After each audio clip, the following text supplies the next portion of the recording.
What's up YouTube, I'm Mike, and today I'm talking about Mike O'Hearn and why I believe that he is in fact a lifetime natural. Not only why I believe it, but why you must too. So I'm gonna put this together for you, go back in history a little bit, and then I'm gonna coin a new phrase to explain what is going on with all of you people who insist upon believing that Mike is not a lifetime natural. The reason that you likely believe this is because you probably grew up in the world that I grew up in. I grew up in a significantly more, call it what you want, boring life than the one we live in now. When I was growing up, things were simple, right? Like we had left and right, black and white, up and down. We had reality and we had fiction.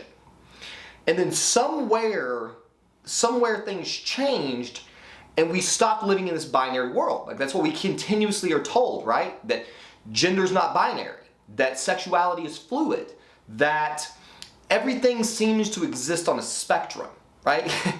Everything, like every day we're finding out more and more that the things that we thought we could sort of neatly categorize aren't so clear, right? So what we're finding out is that what really rules the world we live in is identification. It's the way you identify that determines what you in fact are. This is what we're being told. And let me preface this by saying that I truly believe that we live in a world that takes all kinds. I'm not here to stand in judgment of anyone and the choices they make. In fact, that's the point that I'm trying to drive home, is that in standing in judgment of Mike, you are denying his right to identify the way he wants to.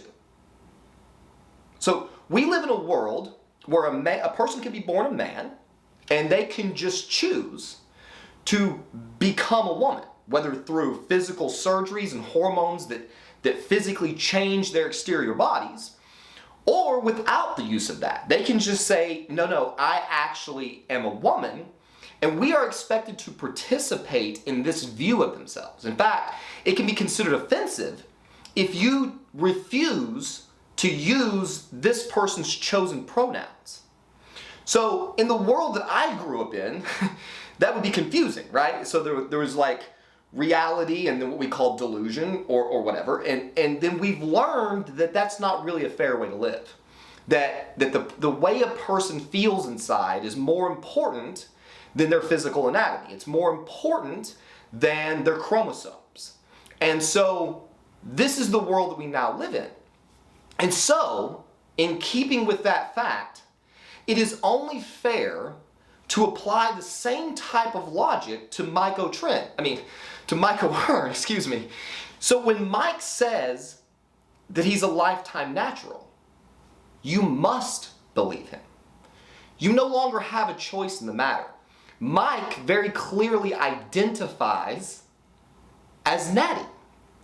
And so the problem is not with Mike and his insistence upon being Natty. The problem is with all of you people out there who refuse to believe him because you are Nattyphobic. That's right. See, you are afraid that Mike O'Hearn could have built that phenomenal body without the use of performance-enhancing drugs. You're Nattyphobic. When you see someone who looks better than you, who's leaner and more cut, who's more muscular or defined, you choose to assume that they're using steroids. And the facts don't actually matter anymore. So if we were to capture Mike, and we were to forcibly extract his blood, and we were to do gas chromatography, mass spectrometry tests on his blood sample, and we were to find an entire smorgasbord of steroids in his system, we still would not be able to say that he's not natural. If a person has a penis, they are not necessarily a man. The facts, the physical, tangible, scientifically provable or unprovable facts do not matter in the world that we are all living in. So whether or not Mike has steroids in his system is irrelevant.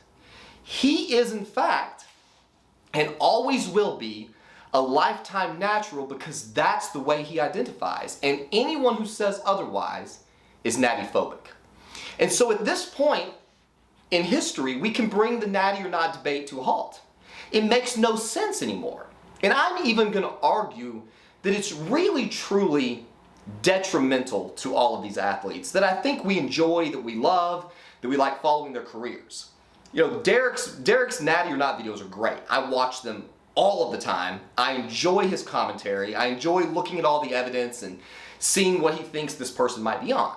The unfortunate thing about this is that we're all sort of getting a laugh at these athletes' expense. You know, in America where we live, where I live, not everybody lives obviously, but in America where I live, it's a felony in most cases to purely be caught in possession of performance-enhancing drugs. You could go to prison for it. And so when we insist upon a person making a statement about whether or not they're using drugs, we're asking them to potentially admit to a crime that has lifetime ramifications.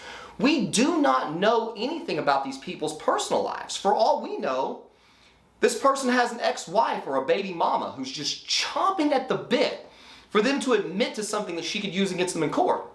Take their kids away, warrant alimony payments. We don't know. This person could have an employer who would fire them the second they found out.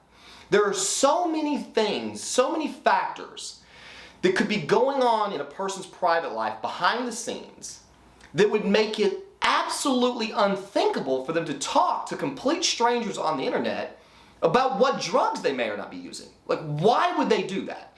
Now, I agree that it's a bit egregious. You know, you could just not say anything. You know, if you go using hashtag lifetime natty, it's a little bit nauseating, okay? But again, here I am being nattyphobic because at the end of the day, what difference does it make?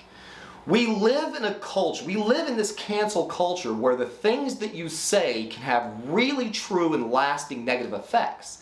The things that we don't live in a truly free speech world, okay?